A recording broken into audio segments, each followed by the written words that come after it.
नमस्कार, न्यूज के इकलौते फैमिली शो न्यूज की पाठशाला में आप सभी का बहुत स्वागत। मैं हूं सुशांत सिन्हा। ये वो पाठशाला जहां सबकी क्लास लगती है। और सबसे पहले आपको बता दूं कि आज पाठशाला में क्या क्या है और कौन कौन सी क्लास लगेगी। मोदी एंड टीम का ऐसा अटैक कि घबराए राहुल प्रियंका खुद को एक्सपोज करने लग गए। सवाल सोरोस कनेक्शन का, लेकिन कांग्रेस धनखड़ ईवीएम करके राहुल को बचा रही है क्या?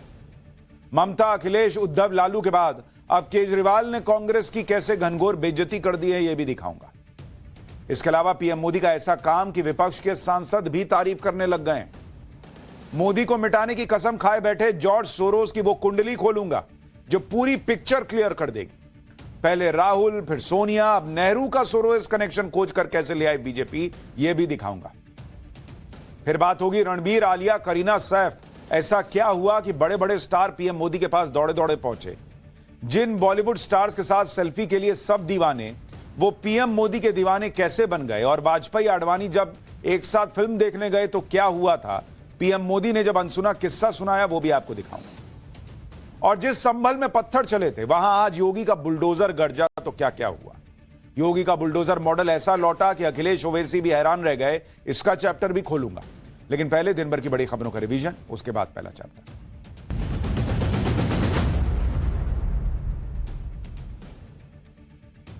दिल्ली में वोटर लिस्ट से नाम हटाए जाने के मुद्दे पर आज अरविंद केजरीवाल चुनाव आयोग पहुंच गए। इलेक्शन कमीशन से मिलकर इसकी शिकायत की, 3000 पेज की रिपोर्ट जमा की। आरोप लगाया कि जो लोग सालों से रह रहे हैं, उनका नाम भी वोटर लिस्ट से हटाया जा रहा है। केजरीवाल ने कहा कि उनकी पार्टी ने बीजेपी की साजिश के खिलाफ चुनाव आयोग को सबूत दिए। महाराष्ट्र के परभणी में संविधान के अपमान के आरोप में बवाल हो गया। प्रदर्शन कर रहे लोगों ने कई जगहों पर तोड़फोड़ और आगजनी की। बवाल बढ़ने पर पुलिस को आंसू गैस के गोले दागने पड़ गए। इलाके में तनाव को देखते हुए इंटरनेट पर बैन लगा दिया गया। दिल्ली में अवैध तरीके से बसे बांग्लादेशियों और रोहिंग्याज पर पुलिस ने एक्शन शुरू कर दिया है।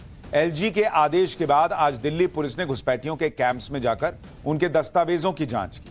एलजी ने पुलिस को स्पेशल ड्राइव चलाकर 2 महीने के अंदर अवैध तौर पर रह रहे रोहिंग्याज को बाहर निकालने के निर्देश दिए। अहमदाबाद में आज 55 परिवारों को भारतीय नागरिकता मिली। सीएए कानून के तहत इन लोगों को नागरिकता दी गई। पाकिस्तान में जन्मे ये लोग 20 साल से गुजरात में रह रहे थे। सीएए के तहत पड़ोसी देश में रहने वाले अल्पसंख्यक हिंदू, सिख, बौद्ध, जैन, पारसी और ईसाई धर्म के लोग आसान शर्तों को पूरे करने के बाद नागरिकता ले सकते हैं। आरबीआई के नए गवर्नर संजय मल्होत्रा ने अपना पद संभाल लिया है। संजय मल्होत्रा ने 26वें आरबीआई गवर्नर के तौर पर रिजर्व बैंक की कमान संभाली है। इस पद पर उनका कार्यकाल 3 साल का होगा। संजय मल्होत्रा ने 6 साल गवर्नर रहे शक्तिकांत दास की जगह ली है। अपनी पहली प्रेस कॉन्फ्रेंस में आरबीआई के नए गवर्नर ने जनहित में फैसले लिए जाने की बात कही।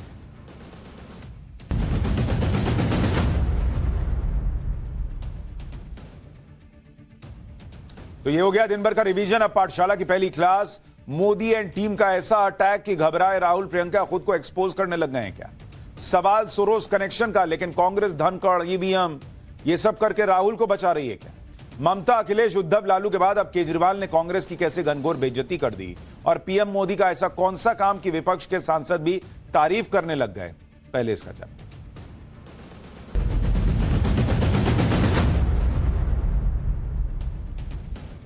राहुल गांधी की पॉलिटिक्स में एक अजीब सी घबराहट दिखने लगी। शायद उन्हें समझ आ रहा है कि मोदी और इंडी गठबंधन के साथ ही सब मिलकर उनका पैकअप कर देने वाले हैं। ऊपर से जॉर्ज सोरोस के कनेक्शन के सवाल पर बीजेपी ने तो कांग्रेस के धागे खोल रखे हैं। बीजेपी ने जॉर्ज सोरोस से राहुल गांधी के कनेक्शन की सिर्फ एक फाइल खोली और राहुल गांधी की पूरी राजनीति डिसबैलेंस हो रखी है। राहुल गांधी बुरी तरह फंसते नजर आ रहे हैं, क्योंकि आप खुद देखिए, जो राहुल गांधी प्रधानमंत्री मोदी से अडानी पर जवाब मांग रहे थे, वो खुद सोरोस से कनेक्शन पर जवाब नहीं दे पा रहे। जो राहुल गांधी कहते थे कि पीएम मोदी अडानी का नाम तक नहीं ले पाते, वो अपने ऊपर लगे आरोपों पर जॉर्ज सोरोस का नाम तक नहीं ले पा रहे। जो राहुल गांधी चाहते थे कि गौतम अडानी पर अमेरिका में आरोप लगते ही अडानी को जेल में डाल देना चाहिए, वो राहुल गांधी सोरोस को लेकर उन पर लग रहे हैं आरोप, तो कह रहे हैं कि आरोपों का क्या है, लगाते रहिए। मतलब राहुल गांधी अपनी ही पॉलिटिक्स में फंसते चले जा रहे हैं। और घबराए राहुल गांधी को कुछ समझ में नहीं आ रहा, तो हर वो प्रयास कर रहे हैं जिससे वो सवालों से बच सके। जो राहुल गांधी कल तक संसद के बाहर के सियासी ड्रामों से टाइम पास करके खुश थे, क्या गजब कर दिया, वो अचानक आज संसद में चलते हैं, संसद में चलते हैं का गाना क्यों गाने लगे भाई? ये सारी बातें आज आपको विस्तार से समझाऊंगा। हर डॉट कनेक्टेड है बॉस। कांग्रेस का पूरा जोर लगाकर उपराष्ट्रपति जगदीप धनखड़ को टारगेट करने का मोर्चा खोलना, ईवीएम पर इंडी गठबंधन का सुप्रीम कोर्ट जाने की तैयारी करना, सारी बातें कनेक्टेड है बॉस। आज आपको पूरी क्रोनोलॉजी समझाऊंगा, लेकिन एक बार सुनिए आज राहुल गांधी ने संसद चलाने को लेकर कहा क्या है, फिर राहुल की नई मुसीबत, राहुल प्रियंका का खुद को एक्सपोज करना और ममता के नए बयान से खड़े नए तूफान और केजरीवाल ने कैसे कांग्रेस की घनघोर बेइज्जती कर दी, यह सब दिखाऊंगा। लेकिन जरा पहले राहुल जी को सुनिए। देखिए, ये उल्टे सीधे एक्यूजेशन लगाते रहते हैं, मगर हमने डिसीजन लिया है, एटलीस्ट मेरी थिंकिंग है कि ये जो भी प्रोवोकेशन करें इनको हम करने देंगे, बट हम हाउस को रन कराएंगे और हमारी पूरी कोशिश होगी कि हम किसी ना किसी तरह हम हाउस को रन करें। हम चाहते हैं कि डिबेट हो, डिस्कशन हो। 13 तारीख को कमिटमेंट था कि कॉन्स्टिट्यूशन पे डिबेट होगा। हम चाहते हैं कि वो डिबेट हो और हम हाउस को रन करने देंगे। सर, आपको चाहे वो कुछ भी बोले। यानी राहुल गांधी पर बीजेपी फैक्ट्स रखकर भी सवाल पूछे तो ये तो कुछ भी बोलते हैं, और ये जो बोले वो सब कुछ ब्रह्मांड का सत्य मान लिया जाए। संसद चलने पर राहुल गांधी के इस हृदय परिवर्तन से हर कोई हैरान भी है। राहुल गांधी के बदले बदले सुर के पीछे की वजह भी आपको बताऊंगा कि क्यों वो चाहते हैं कि संसद चले। लेकिन पहले आप देखिए कि आज सुबह से राहुल गांधी ने पूरा नैरेटिव सेट किया कि सरकार संसद नहीं चलने दे रही। कांग्रेस सांसद हाथ में गुलाब और तिरंगा लेकर आ गए। आज कांग्रेस ने इस प्रदर्शन को गांधीगिरी का नाम दिया। इस प्रदर्शन के दौरान जब रक्षा मंत्री राजनाथ सिंह संसद पहुंचे तो राहुल गांधी ने उन्हें भी घेर लिया, उन्हें तिरंगा और गुलाब देने की कोशिश करने लगे, उनसे संसद चलने की अपील करने लगे। मतलब राहुल गांधी को देख के लगता है कि एलओपी हैं या उस पद की गरिमा ही नहीं समझते। रोज एक नया नाटक चलता है संसद के बाहर। कभी मुखौटा लगा दिया, कभी बैग में कुछ लिख के आ गए, कभी टी शर्ट पे लिख लिया। अब रक्षा मंत्री को आप ये देखिए ना, तिरंगा जाके दे रहे हैं। क्या हिसाब है बॉस इसका? मतलब उनको ऐसा लग रहा है जैसे मैं जो चाहे कर सकता हूं। भाई आप ये भी तो समझिए कि आप एलओपी हैं, लीडर ऑफ ऑपोजिशन। किसी एलओपी ने इस तरह का बर्ताव नहीं किया जैसा राहुल गांधी करते, और फिर कहते हैं कि मुझे जो है इज्जत मिलनी चाहिए वो नहीं मिल रही है। अरे बॉस, अपना काम भी तो देखिए आप। कांग्रेस ने आरोप लगाया कि मोदी सरकार अडानी को बचाने के लिए सदन को लगातार स्थगित करवा रही, जिससे देश के कई जरूरी मुद्दों पर चर्चा नहीं हो पाई। कांग्रेस ने आज जो प्रदर्शन किया उसमें अडानी का मुद्दा लगभग गायब था। 2 दिन से कांग्रेस कभी मुखौटा पहनकर, कभी बैग पर मोदी अडानी की तस्वीर लगाकर प्रदर्शन कर रही थी। आज मोदी अडानी की तस्वीर गायब हो गई और इसकी जगह गुलाब और तिरंगे ने ले ली। बीजेपी ने कांग्रेस के तरह के प्रदर्शन को बचकाना बताया। निशिकांत दुबे जो सांसद है बीजेपी के, उन्होंने राहुल गांधी को याद दिलाया कि उनके पिता और माताजी भी नेता विपक्ष रह चुके हैं, लेकिन कभी इस तरह की ड्रामेबाजी नहीं की। सुनिए एक बार। तिरंगा और गुलाब फूल देकर एनडीए एमपीज को वेलकम किया जा रहा है बाकायदा, और कहा जा रहा है कि अडानी के जो पैसे को छुपाया जा रहा है उसकी बात करें। इन सब हम मोहब्बत से बात यहाँ जो कर रहे हैं वो नौटंकी नहीं दिखाई दे रही है, बचकाना हरकत नहीं। कभी लीडर ऑफ द अपोजिशन को, राजीव गांधी भी तो लीडर ऑफ द अपोजिशन रहे, सोनिया जी भी रही। इस तरह से कोई वीडियो बनाता हुआ आपको नजर आता है? ये बच्चा है। संसद न चलने के मुद्दे पर आज प्रियंका वाड्रा ने भी सारी गलती मोदी सरकार पर डालने की कोशिश की। प्रियंका वाड्रा ने कहा कि पहली बार देख रही हूं कि सरकार सदन नहीं चलने दे रही। बहुत ध्यान से सुनिए, कह रही कि पहली बार देख रही हूं कि सरकार सदन नहीं चलने दे रही है। यानी प्रियंका वाड्रा ने अपने और अपने भाई की पॉलिटिक्स को ही एक्सपोज कर दिया। उन्होंने मान लिया कि इससे पहले जितनी बार संसद का सत्र ठप हुआ था वो विपक्ष की वजह से हुआ था। भाई खुद ही ना कह रही हैं कि पहली बार देख रही हूं कि सरकार सदन नहीं चलने दे रही है। इसका मतलब आप मान रहे हैं कि इससे पहले जितनी बार सदन नहीं चलता था वो सरकार की वजह से नहीं, आपकी वजह से नहीं चलता था। लेकिन तब भी यही कहते थे कि सरकार सदन नहीं चला पा रही है। आज खुद को खुद ही एक्सपोज कर दिया पैनिक में। सुनिए प्रियंका वाड्रा को। बीजेपी क्या पहली बार देख रही हूँ कि सरकार खुद डिसरप्ट कर रही है। बीजेपी क्या पहली बार देख रही हूँ कि सरकार खुद डिसरप्ट कर रही है। अच्छी बात है, कम से कम देश को यह खुद मानकर बता रही है कि इससे पहले हम लोग डिसरप्ट करते थे, पहली बार सरकार डिसरप्ट कर रही है, वो भी 2 दिन से। राहुल गांधी अडानी के मुद्दे को आसानी से छोड़ने वाले तो नहीं है, लेकिन आज वो अडानी के मुद्दे से दूर नजर आए। इस अचानक हुए बदलाव के पीछे की वजह भी समझ लीजिए। शायद राहुल गांधी के सलाहकारों ने उन्हें बता दिया होगा कि आप संसद के बाहर अडानी अडानी करने में बिजी हैं, उधर बीजेपी संसद के अंदर पूरा माहौल सेट कर चुकी है बॉस।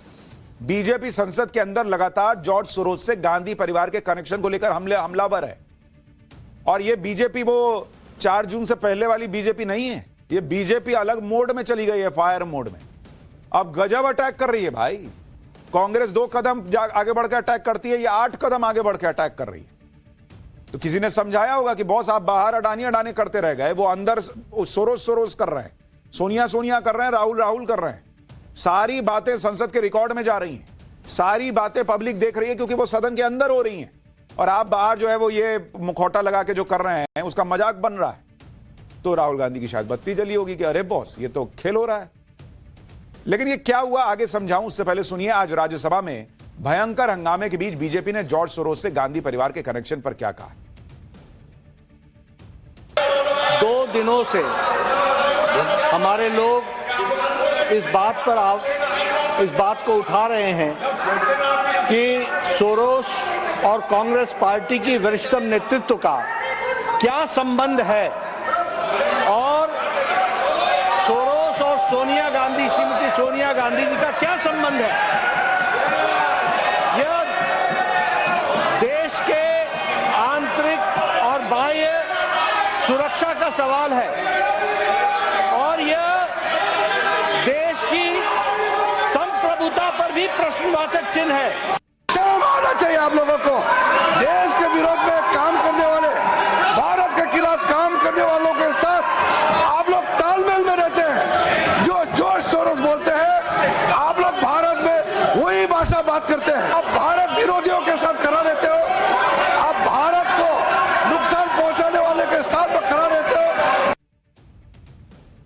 अच्छा, बीजेपी सिर्फ जॉर्ज सोरोस का मुद्दा उठा रही है ऐसा भी नहीं है, बल्कि कांग्रेस का धुआं कर रखा है उसने। हालत यह हो गई कि राहुल गांधी के पास कोई जवाब नहीं दिख रहा।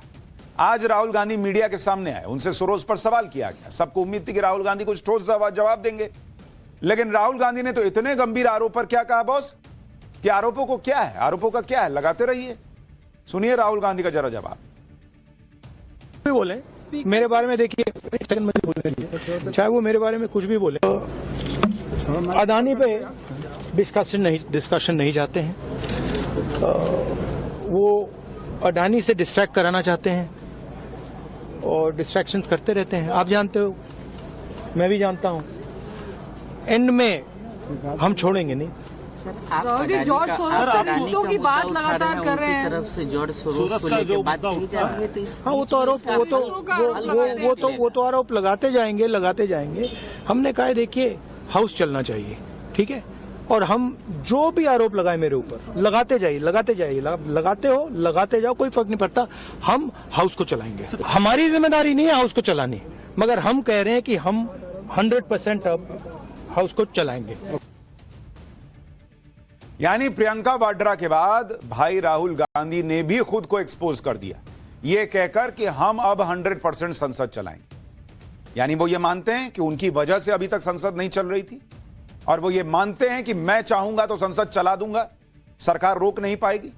इसका मतलब संसद न चलने, पब्लिक का पैसा बर्बाद होने, स्वाहा होने, पब्लिक के मुद्दे न उठ पाने, सबके पीछे राहुल गांधी खुद मान रहे हैं कि वही वजह थे। क्योंकि आज वो मान रहे हैं ना कि मैं चाहूंगा तो 100% सदन चलेगा। एक आदमी की वजह से आप सोचिए, वो कह रहे हैं कि मैं 100% चला दूंगा। एक आदमी की वजह से देश की संसद नहीं चलती है, यह हाल हो रखा है। देर से ही सही राहुल गांधी ये समझ गए कि संसद के बाहर तो उनकी आवाज कोई नहीं सुन रहा। बेहतर है कि अडानी पर जो हंगामा करना है, जो सियासी ड्रामेबाजी करनी है, उसे बंद किया जाए और संसद के अंदर आवाज उठाई जाए। इसलिए राहुल गांधी कह रहे हैं कि हम हाउस को चलाएंगे। राहुल गांधी अब खुद मान रहे हैं कि इतने दिनों से संसद वही नहीं चलने दे रहे थे। संसद को चलने देने की जो बात राहुल गांधी आज कह रहे हैं वो पहले कर देते, संसद का इतना वक्त बर्बाद नहीं होता, देश का पैसा बर्बाद नहीं होता। इंडी गठबंधन तो पहले से ही कह रहा है कि अडानी का मुद्दा देश का मुद्दा नहीं है, देश में और भी मुद्दे हैं, लेकिन राहुल गांधी ने जिद ही नहीं छोड़ी। राहुल गांधी नेता विपक्ष हैं, संसद को चलाने की जिम्मेदारी उनकी भी है। अब कह रहे हैं कि संसद चलाएंगे। राहुल गांधी ने आज पूरी अथॉरिटी से यह भी कह दिया कि वो चाहते हैं कि संसद चले, उनकी ऐसी सोच है।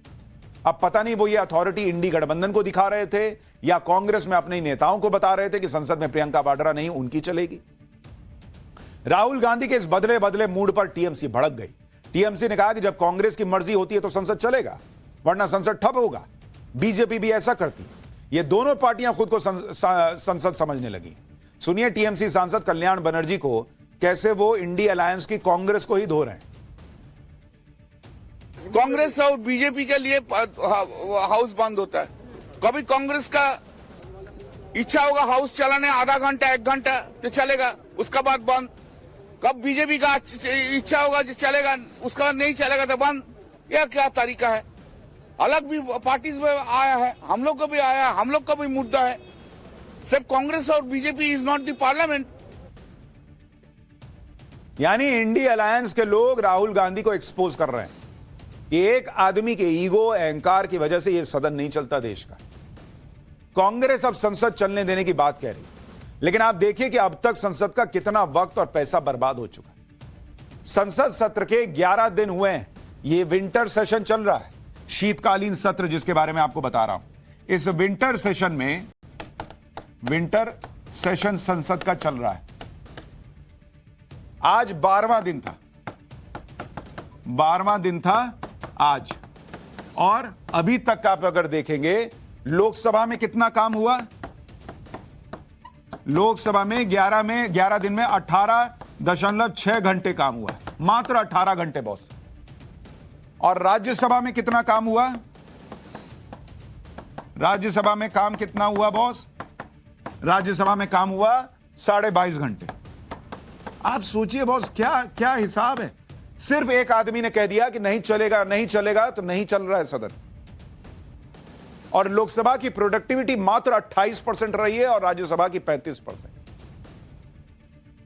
इंडी गठबंधन राज्यसभा चेयरमैन को बहुत कुछ कह रहा है, अविश्वास प्रस्ताव का नोटिस लेकर आ रहा है, लेकिन ये लोग जगदीप धनखड़ के पीछे क्यों पड़े, आज आपको यह भी समझना चाहिए।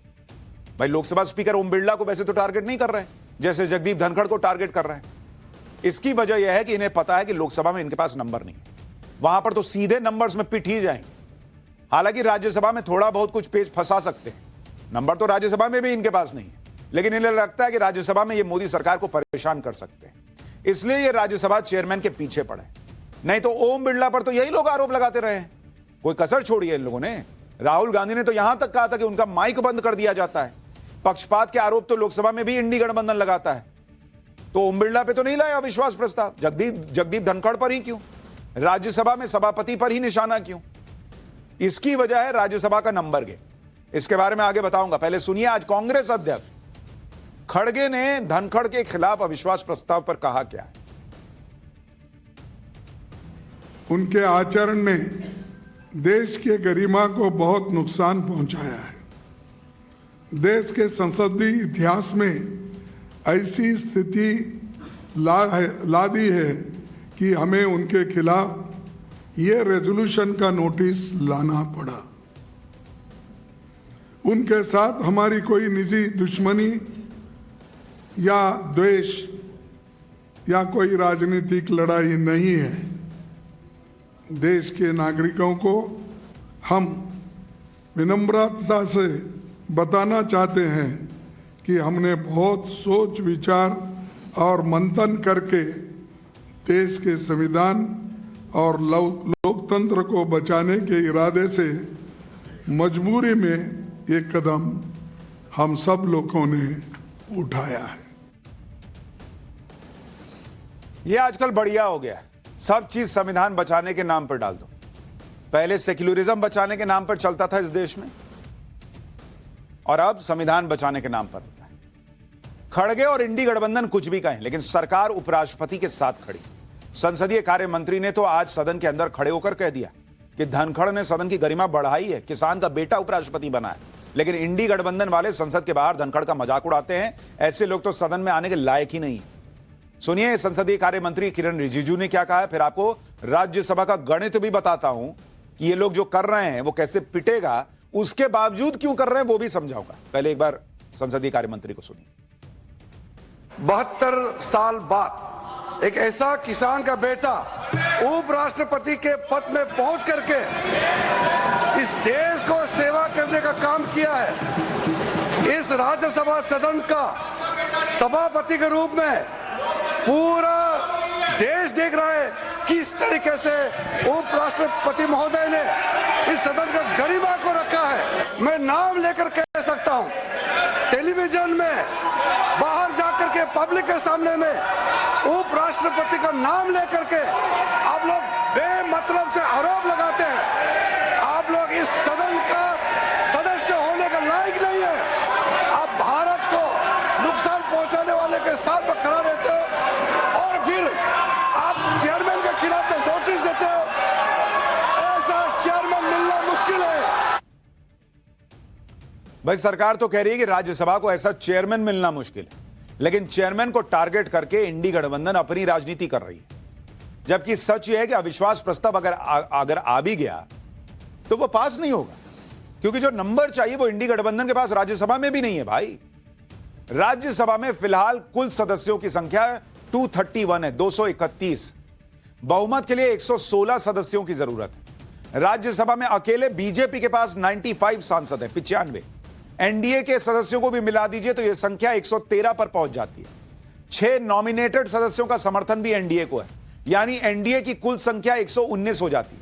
जबकि कांग्रेस के खुद के मात्र 27 राज्यसभा सांसद हैं। इंडी गठबंधन पूरा मिला भी लेगी तो 85 सदस्य बनते हैं। तो क्या कर लीजिएगा आप बॉस? अब यह नंबर साफ बता रहा है कि इंडी गठबंधन का अविश्वास प्रस्ताव राज्यसभा में भी पास नहीं हो पाएगा।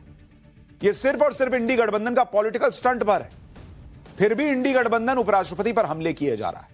खड़गे कह रहे हैं कि राज्यसभा के सभापति तो सरकार के प्रवक्ता की तरह काम कर रहे हैं। एक बार खड़गे साहब को सुनिए, फिर ये प्रोसेस क्या है पूरा अविश्वास प्रस्ताव का वो भी आपको समझाता हूं। बार बार विपक्षी नेताओं को बोलने से रोका जाता है। उनकी निष्ठा संविधान और संवैधानिक परंपराओं की जगह सत्ताधारी दल के लिए है। वे अपनी अगली प्रमोशन के लिए सरकार के स्पोक्स पर्सन बनकर काम कर रहे हैं, ऐसा हमें दिख रहा है। मुझे ये कहते हुए कोई संकोच नहीं कि the biggest disturber in Rajya Sabha is the chairman himself. Rajya Sabha के सभापति को कुर्सी से हटाना कोई हंसी मजाक का काम नहीं है बॉस। लेकिन जब संसद की राजनीति को ही स्टंटबाजी में बदल दिया गया हो तो इंडी गठबंधन को इस बात से कोई मतलब ही क्यों होगा कि गंभीर राजनीति होनी चाहिए। राज्यसभा के सभापति को हटाने की पूरी प्रक्रिया होती है। राज्यसभा के सभापति को हटाने की प्रक्रिया संविधान के आर्टिकल 67B में बताई गई। इसके तहत सभापति के खिलाफ अविश्वास प्रस्ताव लाने से 14 दिन पहले नोटिस देना होता है। 14 दिन बाद राज्यसभा में प्रस्ताव पर चर्चा होगी और फिर वोटिंग होगी। अविश्वास प्रस्ताव पास कराने के लिए राज्यसभा के कुल सदस्यों के आधे से 1 वोट ज्यादा की जरूरत होती है। राज्यसभा से प्रस्ताव अगर पास हो जाता है तो उसे लोकसभा भेजा जाता है। राज्यसभा में प्रस्ताव पास नहीं हुआ तो उसे लोकसभा में भेजा भी नहीं जाता। अब सवाल यह भी है कि यह सब जानते हुए इंडी गठबंधन उपराष्ट्रपति के खिलाफ अब विश्वास प्रस्ताव लाया क्यों जब उसके पास नंबर नहीं है। संसद सत्र के शुरू से ही इंडी गठबंधन खास तौर पर राहुल गांधी हंगामा कर रहे हैं। अडानी के मुद्दे पर सरकार को घेरने की कोशिश कर रहे हैं। राहुल गांधी कभी अडानी मोदी का मास्क पहने सांसदों से बात करते हैं, कभी टी शर्ट पहनते हैं, कभी कुछ करते हैं। बीजेपी ने उनसे डबल भाषा में जवाब देना शुरू किया। जॉर्ज सोरोस और गांधी परिवार का कनेक्शन खंगालना शुरू किया तो कांग्रेस बौखला गई कि अरे बाप रे बाप, ये तो उल्टा पड़ गया। तो ये लोग सभापति के पीछे पड़ गए कि कम से कम टॉपिक तो चेंज हो। अब तो अविश्वास प्रस्ताव का नोटिस देकर इंडी गठबंधन और फंस गया है। अविश्वास प्रस्ताव लाने से 14 दिन पहले नोटिस दिया जाता है, जबकि विंटर सेशन ही 20 दिसंबर तक चलना है। इसी से साफ है कि इंडी गठबंधन खुद अविश्वास प्रस्ताव को लेकर गंभीर नहीं है। इंडी गठबंधन के कई दलों से अविश्वास प्रस्ताव को लेकर चर्चा भी नहीं की गई है, जिससे अविश्वास प्रस्ताव पर इंडी गठबंधन के अंदर ही विरोध के सुर उठ रहे हैं। इंडी गठबंधन में पहले से लीडरशिप के मुद्दे पर लड़ाई ऑलरेडी चल रही है। अविश्वास प्रस्ताव के जरिए कांग्रेस यह मैसेज देना चाहती है कि वही इंडी गठबंधन की लीडर है। अब तक किसी भी उपराष्ट्रपति के खिलाफ अविश्वास प्रस्ताव नहीं लाया गया था। अगर जगदीप धनखड़ के खिलाफ अविश्वास प्रस्ताव सदन के पटल पर आया तो धनखड़ का नाम इतिहास में दर्ज हो जाएगा। यानी इंडी गठबंधन में जिस तरह का रायता फैल गया है उससे ध्यान हटाने के लिए और उपराष्ट्रपति जगदीप धनखड़ पर दबाव बनाने के लिए यह अविश्वास प्रस्ताव का ड्रामा चल रहा है। खुद इंडी गठबंधन के नेता मान रहे भाई कि अविश्वास प्रस्ताव टिक नहीं पाएगा, लेकिन इससे उपराष्ट्रपति धनखड़ पर दबाव जरूर बनेगा। सुनिए इंडी गठबंधन के नेताओं को। हालांकि संख्या के बल पर ये पास नहीं होगा, लेकिन इस बात का तो होगा, इस बात तो माननीय सभापति को तो विचार करना होगा। आखिर वजह क्या है, कारण क्या है कि जिसको लेकर के हमारे खिलाफ आप विश्वास प्रस्ताव, मुझे उम्मीद है कि माननीय सभापति जी माननीय सदस्यों को भावनाओं को परखते हुए और देशवासियों के हित के सवाल पर अपने रुख में बदलाव करेंगे। They will not allow it to be moved. It's as simple as that. They will reject it. We know that, and that's politics. यानी सब जानते हुए भी प्रेशर बनाने के लिए सब हो रहा है। कभी अपने ऊपर भी तो प्रेशर लीजिए बॉस, कि पब्लिक क्या देख रही है और क्या सोच रही है आपके बारे में। अपने ऊपर ये लोग लोड ही नहीं लेते। सीधी बात तो यह है कि कांग्रेस और इंडी गठबंधन के पास मोदी के खिलाफ कोई मुद्दा नहीं है आज की डेट में, इसलिए संसद में यह सब सियासी नाटक चल रहा है। राहुल गांधी के पास बचा खुचा अडानी का ही मुद्दा है, और उस मुद्दे को इंडी गठबंधन में उनके साथियों ने ही मिट्टी में मिला दिया। लोग कहते हैं कि राहुल गांधी अडानी के अलावा कुछ बात क्यों नहीं करते। क्या बात करेंगे भाई, उनके पास मुद्दा भी तो होना चाहिए। राहुल गांधी वो निबंध लिखते हैं जो उनको पढ़ा दिया गया है, रटा दिया गया है। उनको अभी तुरंत कोई मुद्दा ही नहीं मिल रहा, तो क्या करेंगे। वो अडानी अडानी ही कर सकते हैं, ना उनकी टीम मेहनत करती है ना वो मेहनत करते, तो कहां से नया मुद्दा लाएंगे। दूसरा मुद्दा संबल वाला जो उठाया, तो उसके बाद लोग उनको ही किनारे लगाने लगे कि क्या कर रहे हैं जी, इधर किधर आ रहे हैं, उधर उधर। तो वो तो बेचारे फंसे हुए हैं। ममता बनर्जी की पार्टी हो या फिर अखिलेश की पार्टी, दोनों बार बार कह रहे कि अडानी उनका मुद्दा ही नहीं है। अब तो डिंपल यादव क्या कह रही है वो भी सुनिए आप।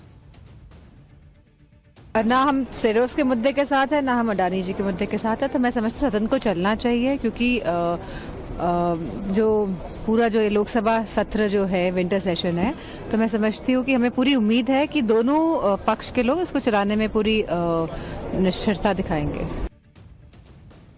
राहुल गांधी को उनके साथी आईना दिखा रहे हैं, आईना देखने को तैयार ही नहीं, वो आईना ही फोड़ देते हैं फट। अडानी का मुद्दा पिट चुका है, बाकी जो भी मुद्दे हैं वो भी पिट रहे हैं, चाहे ईवीएम का मुद्दा हो या कुछ और। आज फिर से ईवीएम की बात इंडी गठबंधन ने उठा दी। ईवीएम के मामले को लेकर इंडी गठबंधन कह रहा है कि हम सुप्रीम कोर्ट जाएंगे। महाराष्ट्र के चुनाव नतीजों से इंडी गठबंधन संतुष्ट नहीं है, वो ईवीएम के मामले में सुप्रीम कोर्ट में याचिका लगाने की तैयारी कर रहा है। सुप्रीम कोर्ट जाने की बात शरद पवार की पार्टी के एक नेता प्रशांत जगताप ने बताई, जो पुणे की हडपसर सीट से चुनाव हार गए थे। ईवीएम के मामले में सुप्रीम कोर्ट जाने का फैसला शरद पवार, केजरीवाल और अभिषेक मनु सिंघवी की मीटिंग के बाद लिया गया। इंडी गठबंधन का आरोप है कि वो महाराष्ट्र का चुनाव इसलिए हार गए क्योंकि ईवीएम में बीजेपी के महायुति गठबंधन के फेवर में गड़बड़ी की गई। यानी ईवीएम को लेकर इनका रोना बंद नहीं हो रहा, जबकि ईवीएम पर बार बार सुप्रीम कोर्ट में इन्हें पटकिनी ही खाने को मिली। हाल में तो कोर्ट ने यह तक कह दिया था कि जब आप जीतते हो तो ईवीएम में गड़बड़ी नहीं होती, जब हार जाते हो तभी गड़बड़ी दिखती है। ऊपर से सुप्रीम कोर्ट ने जो गाइडलाइन दी उसके हिसाब से जो वीवीपैट पर्चियों का मिलान हुआ उसमें एक पर्ची भी मिसमैच नहीं हुई, मैंने आपको कल ही बताया था। लेकिन ठीक है, जा रहे सुप्रीम कोर्ट। अब इस पर सुनिए बीजेपी के संबित पात्रा क्या कह रहे हैं। मुझे तो बड़ा आश्चर्य लग रहा है कि कांग्रेस पार्टी बार बार सुप्रीम कोर्ट ईवीएम को लेकर जाती है और बार बार पटखनी खा के आती है। हर बार जब भी उसने इलेक्शन कमीशन को कोसा है, जब भी इलेक्शन कमीशन को सुप्रीम कोर्ट में खींचने की कोशिश की है, वहीं अगर फजीहत किसी की हुई है तो वो कांग्रेस पार्टी की हुई है। ये दिखाता है कि संविधान के प्रति कांग्रेस पार्टी के मन में सम्मान नहीं है। इसी तरह से आप देखिए कि ये लोग नीरव मोदी, मेहुल चोकसी का कितना नाम लेते थे कि नीरव मोदी, मेहुल चोकसी देश को चूना लगाकर भाग गए, मोदी ने भगा दिया, मोदी सरकार ने कुछ नहीं किया। जबकि आज ही खबर यह आई है कि बैंकों को चूना लगाकर विदेश भागे मेहुल चोकसी की संपत्तियों के खिलाफ मोदी सरकार ने बड़ा एक्शन लिया है। ईडी ने बताया कि मेहुल चोकसी की संपत्ति को उन लोगों को लौटाया जा रहा है जो लोग मेहुल चोकसी के फ्रॉड से पीड़ित थे। ईडी ने मेहुल चोकसी की 2595 करोड़ रुपए की संपत्ति जब्त की थी, जिसके मोनेटाइजेशन की परमिशन कोर्ट ने दे दी थी। इसके बाद 125 करोड़ रुपए की संपत्ति मेहुल चोकसी के फ्रॉड के शिकार पीड़ितों को लौटाई जा रही। बाकी संपत्तियों को भी इसी तरह से मेहुल चोकसी के फ्रॉड के शिकार पीड़ितों को देने की प्रक्रिया चल रही है। मेहुल चोकसी ने पीएनबी से 6000 करोड़ का फ्रॉड किया था और आईसीआईसीआई बैंक से भी लोन लिया था, जिसका भुगतान नहीं किया। अब चोकसी जैसे लोगों की एक एक करके संपत्ति जब्त करके उन्हें बेचकर पाई पाई वसूली जा रही। विजय माल्या अलग रो रहा है कि जितना का मैंने घोटाला नहीं किया उससे ज्यादा की तो संपत्ति आपने जो है वो जब्त कर ली। नीरव मोदी का बुरा हाल है, मेहुल चोकसी का देखिए सूख के काटा हो गया भाई, ये हालत हो गई है। अब ये सब चूंकि कांग्रेस को ये सब कोई मुद्दा ही नहीं मिल रहा, अडानी अडानी कर रहे हैं, पता है कि वो चलेगा नहीं, तो क्या करें फ्रस्ट्रेशन में। तो एक काम करते हैं, जगदीप धनखड़ के खिलाफ अविश्वास प्रस्ताव लिया। एक तरफ इनके सारे मुद्दे खत्म हो रहे हैं, दूसरी तरफ इनके लोग खुद मान रहे हैं कि सरकार अच्छा काम कर रही है भाई। आज सुप्रिया सुले और कनिमोई ने रेल मंत्री अश्विनी वैष्णव की खूब तारीफ कर दी, जबकि ये लोग पहले अश्विनी वैष्णव के पीछे पड़े थे कि ये तो रेल मंत्री है, रेल मंत्री नहीं है। आज संसद में खुद ये लोग मान रहे हैं कि रेलवे में बहुत अच्छा काम हो रहा है। सुनिए कैसे विरोधी भी मोदी सरकार में हुए काम की, अश्विनी वैष्णव के काम की तारीफ कर रहा है। महाराष्ट्र में रेलवे मंत्रालय का काम सचमुच अच्छा हो रहा है और उनकी टीम को मैं कॉम्प्लीमेंट करूंगी, क्योंकि रेलवे में सफाई इनकी मैं हमेशा प्रशंसा इसलिए कर रही हूँ कि सफाई के मामले में रेलवे ने बहुत अच्छा काम किया है। I'd like to compliment the minister also, saying that we have to agree that it's much more cleaner, the stations are much more cleaner and the trains are much more cleaner. सीधी सी बात है कि विपक्ष का काम सिर्फ हंगामा करना नहीं होता। जनता ने इसलिए इन्हें भेजा कि जहां कमी दिख रही है वह सरकार को बताइए, सरकार को घेरिए, लेकिन मुद्दे भी तो सही होने चाहिए। अगर फर्जी मुद्दे लेकर संसद ठप करा देंगे तो कौन साथ देगा। इसलिए इंडी गठबंधन खुद राहुल गांधी का साथ नहीं दे रहा, और राहुल गांधी भी अडानी अडानी करके इतना फंस गए हैं कि एकदम से अडानी का मुद्दा छोड़ नहीं सकते। अडानी का मुद्दा मजबूरी बन गया है इनकी, इसलिए आप देखिए कि धीरे धीरे ये दूसरे मुद्दों पर भी आ रहे हैं और इंडी गठबंधन के नाराज लोगों को खुश करने में जुटे हैं। जैसे राहुल गांधी संभल के पीड़ित परिवारों से मिले, राहुल गांधी और प्रियंका वाड्रा संभल जा नहीं पाए, डीएम ने कहा कि आप 10 तारीख के बाद आ जाइए, तब नहीं गए, लेकिन संभल के लोगों को यहीं दिल्ली बुलाकर उनसे मिल लिए, जिससे कहने के लिए ना हो कि संभल की कोई बात जो है वो ये लोग नहीं कर रहे, और उधर अखिलेश यादव भी थोड़ा उनका भी मामला सेट रहे कि भाई देखिए नहीं हुआ। मुद्दों के दौड़ में पिछड़ती कांग्रेस को झटके पर झटके लग रहे हैं। आज अरविंद केजरीवाल ने भी कांग्रेस को करंट दे दिया। हरियाणा चुनाव में राहुल गांधी केजरीवाल से गठबंधन करने के लिए हाथ पैर मार रहे थे, लेकिन दिल्ली के चुनाव में केजरीवाल कांग्रेस को भाव नहीं दे रहे। आज सोशल मीडिया पर अरविंद केजरीवाल ने साफ साफ कह दिया कि आम आदमी पार्टी दिल्ली में अकेले लड़ेगी बॉस, कांग्रेस से कोई गठबंधन की गुंजाइश ही नहीं है। अरविंद केजरीवाल ने यह बात उस रिपोर्ट पर कही जिसमें कांग्रेस और आम आदमी पार्टी के बीच गठबंधन का दावा किया जा रहा था। यह भी कहा गया था कि 70 में से 15 सीटों पर कांग्रेस लड़ेगी, 1-2 सीट अन्य पार्टियों को भी मिलेगी, बाकी बची सीटों पर आम आदमी पार्टी लड़ेगी। केजरीवाल ने घनघोर बेइज्जती कर दी कि ना बॉस हमारे पास ना ही, हम अपना लड़ रहे हैं, अपना देखिए जाइए उधर। ये कांग्रेस का हाल हो गया है राहुल गांधी के चक्कर में।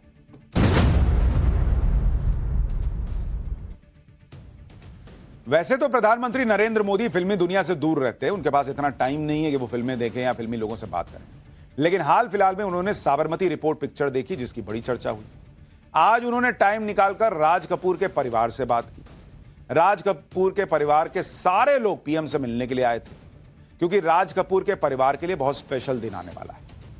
14 दिसंबर को राज कपूर का 100वां बर्थडे, जिस मौके पर राज कपूर का परिवार पीएम मोदी को इनवाइट करने के लिए आया था कि सर आप भी आइए।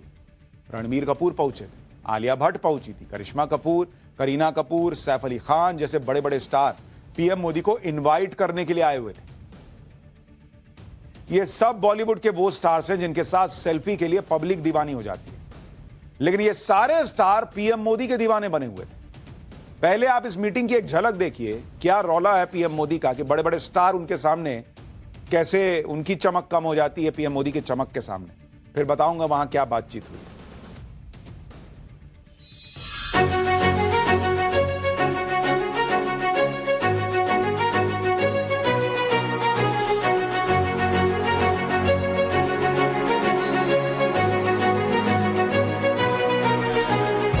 हम एक हफ्ते से सिर्फ ये डिसाइड करें कि हम कैसे आपको कहेंगे प्राइम मिनिस्टर जी, प्रधानमंत्री जी। मैं भी आपका परिवार का हूं भाई।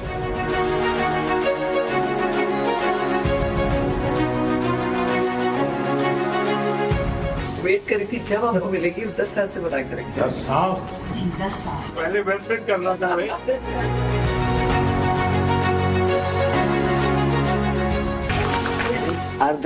आदरणीय प्रधानमंत्री श्री नरेंद्र मोदी जी।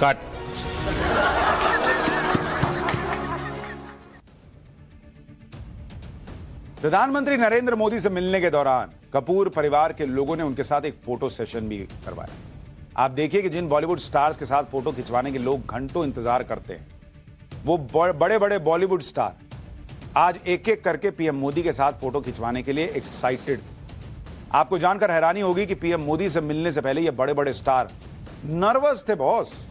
इनको समझ में नहीं आ रहा था कि पीएम मोदी से किस तरह बात करेंगे। यह है प्रधानमंत्री नरेंद्र मोदी का ऑरा। जैसे ही पीएम मोदी से मुलाकात हुई तो उनकी बातें सुनकर सभी स्टार्स कंफर्टेबल हो गए। इस दौरान पीएम मोदी ने ऐसे ऐसे किस्से सुनाए कि सब लोग खुलकर बात भी करने लगे। और यह पीएम का अंदाज है, पीएम मोदी का, कि वो सबको कंफर्टेबल कर देते हैं, लेकिन लोग तो घबराते ही हैं। एक बार देखिए वहां क्या हुआ। मैं चाइना में था, आपके पिताजी का एक गाना था, उसको वो प्ले कर रहे थे, तो मैंने मेरे साथियों को कहा, मैंने कहा इसका मोबाइल फोन पर रिकॉर्डिंग करो। मैंने ऋषि साहब को भेजा था। अच्छा। और वो इतने प्रसन्न हो गए। एक क्वेश्चन था आपके लिए, क्या आप गाने सुन पाते हैं? मैं सुन पाता हूँ, क्योंकि मुझे अच्छा लगता है। कभी मौका मिल जाए तो मैं जरूर सुन लेता हूँ। आप पहले प्रधानमंत्री हैं जिससे मैं मिला हूँ, और आपने आंखों में आंख लगा के इतने मतलब पर्सनली हमसे मिले हैं, और 2 बार मिले हैं। आप में इतनी अच्छी एनर्जी है और आप इतनी मेहनत करते हैं। मैं आपके पिताजी को मिला हूँ, और मैं सोच रहा था कि आज मुझे 3 पीढ़ी को मिलने का मौका मिलेगा, लेकिन आप लाए नहीं तीसरी पीढ़ी को। उनको बोल सकते हैं छोटे से तरीके से एक कल्चरल एम्बेसडर, लेकिन आज मैं ये आपको बोलना चाहती हूँ, वो छोटे से कल्चरल एम्बेसडर थे, लेकिन हमारे प्राइम मिनिस्टर इंडिया के तो हमें ग्लोबल मैप में डाल दिया है। मैं कभी कभी सोचता हूं विपक्ष पे क्या बीतती होगी। वो लोग बताते हैं कि नरेंद्र मोदी को कौन पूछता है, और यहां वो बड़े बड़े स्टार जिनकी चमक जो है वो दुनिया में छाई हुई है, वो नरेंद्र मोदी के सामने जो है नतमस्तक दिखते हैं। उनको समझ में आता है कि नरेंद्र मोदी देश के लिए क्या कर रहे हैं, दुनिया में कैसे देश का नाम कर रहे हैं। पीएम मोदी से मुलाकात के दौरान करीना कपूर और करिश्मा कपूर ने उनका ऑटोग्राफ लिया बॉस। करीना कपूर ने पीएम मोदी का ऑटोग्राफ खास तौर पर अपने दोनों बेटे तैमूर और जय के लिए लिया था। दरअसल आज सैफ और करीना अपने बच्चों को नहीं ला पाए, इसलिए उनके लिए यह ऑटोग्राफ लिया गया। करीना की तरह करिश्मा ने भी अपने बच्चों के लिए पीएम का ऑटोग्राफ लिया। उनके पीछे रणबीर कपूर लाइन में लगे हुए थे, वो भी अपनी बेटी के लिए पीएम मोदी का ऑटोग्राफ चाहते थे। मतलब वो बड़े बड़े स्टार जिनके साथ दुनिया चाहती है कि एक सेल्फी हो जाए, वो लाइन में लग के पीएम का ऑटोग्राफ ले रहे थे। आमतौर पर पीएम मोदी बहुत कम फिल्में देखते हैं, लेकिन हिंदी सिनेमा में राज कपूर के योगदान को लेकर जो बातें उन्होंने बताई, उसे सुनकर कपूर परिवार के लोग दंग रहे। पीएम मोदी राज कपूर की फिल्मों को किस एंगल से देखते हैं, इसके बारे में आज आपको भी जानना चाहिए। इस बातचीत के दौरान पीएम मोदी ने राज कपूर के बारे में क्या क्या बातें कही, वो सुनिए। फिर बताऊंगा कि रणबीर कपूर पीएम मोदी से मिलने को लेकर कितने नर्वस हो गए थे। और राज साहब का 100वां जन्मदिन, यानी हिंदुस्तान की फिल्म इंडस्ट्री की स्वर्णिम यात्रा का वो कालखंड है जी। अब 1947 नीलकमल, अब 2047 को हम जा रहे हैं। 100 साल की एक प्रकार से जब यात्रा बनेगी तो कितना बड़ा देश को कंट्रीब्यूशन है। आजकल हमारे यहाँ डिप्लोमेटिक वर्ल्ड में सॉफ्ट पावर, इसकी बहुत चर्चा होती है कि भाई जिस जमाने में सॉफ्ट पावर शब्द का जन्म नहीं हुआ होगा, शायद राज कपूर साहब ने दुनिया में भारत के सॉफ्ट पावर की ताकत को एस्टैब्लिश कर दिया था। यानी एक बहुत बड़ी भारत को उनकी सेवा थी। एक काम हो सकता है क्या, खास करके सेंट्रल एशिया, कोई ऐसी फिल्म बने जो वहां के लोगों के दिल दिमाग पर, राज साहब आज इतने सालों के बाद भी, यानी आज भी उनका पूरा कंट्रोल है। मैं बताता हूँ, आज छोटे बच्चों को भी सिखाते गाने। हाँ, यानी उनके जीवन में प्रभाव है। मुझे लगता है कि सेंट्रल एशिया में बहुत बड़ी ताकत है जी।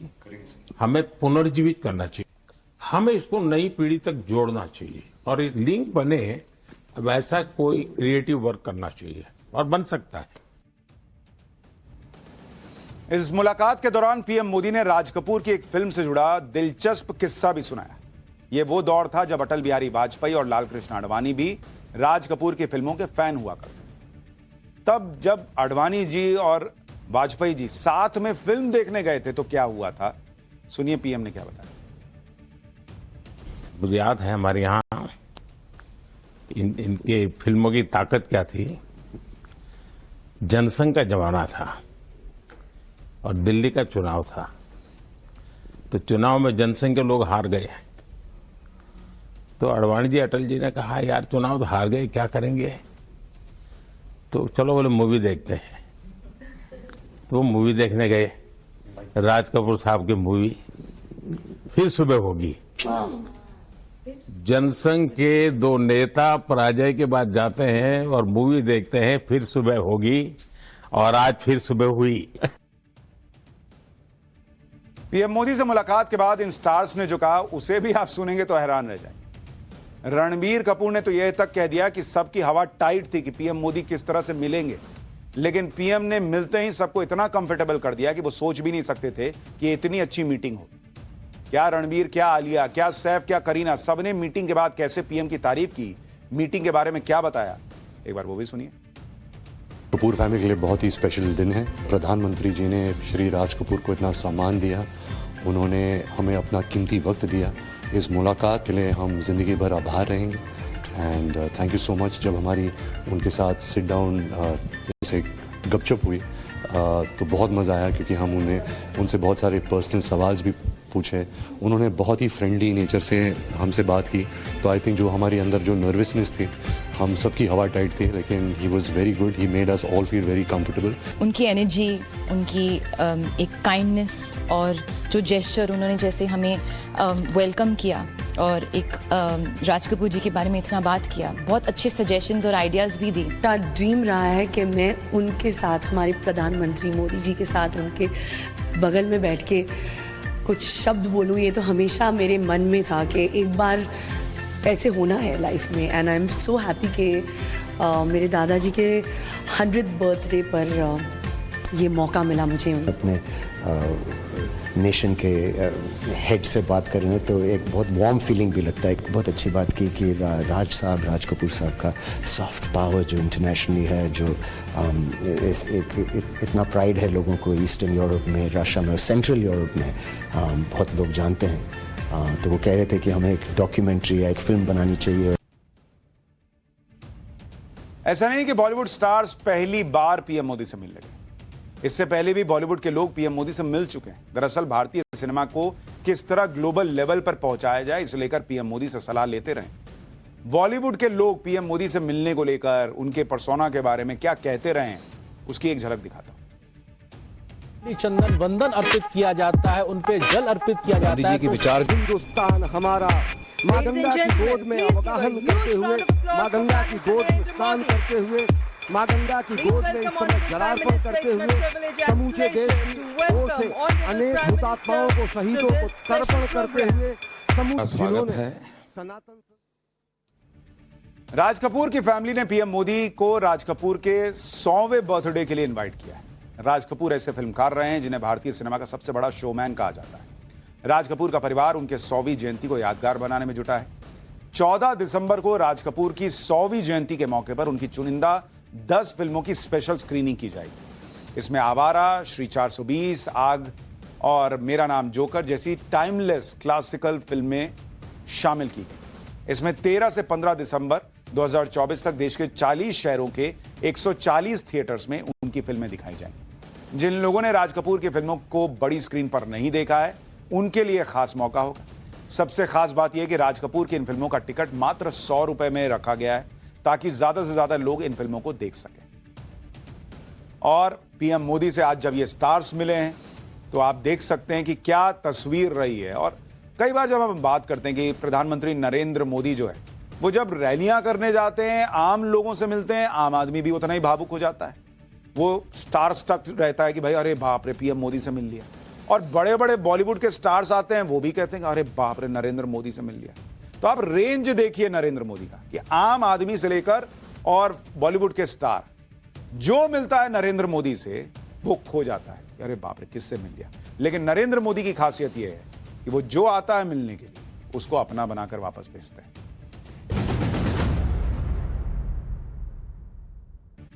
ब्रेक के बाद पाठशाला में आपका फिर से स्वागत है। कोई इंसान चोरी करके भागता है तो दाएं बाएं नहीं देखता, और इसी चक्कर में कई बार कांड हो जाते हैं। ऐसा ही कुछ कर्नाटक में हुआ, जहां कुछ लोग गाड़ी में सागौन की कीमती लकड़ी चुराकर भाग रहे थे। पुलिस से बचने के लिए तेज रफ्तार से गाड़ी भगा रहे थे। इसी चक्कर में चोरों ने गाड़ी को एक घर के अंदर ही घुसा दिया। घर की बाहरी दीवार को तोड़ते हुए गाड़ी पहले अंदर कंपाउंड में आई, फिर वहां छोटी दीवार तोड़कर अंदर घुस गई। जानकारी के मुताबिक पुलिस से बचने की कोशिश में गाड़ी ने कंट्रोल खो दिया था, जिसकी वजह से यह हादसा हो गया। ये तो पकड़े ही गए, जिसका घर टूटा वो अलग टूटा।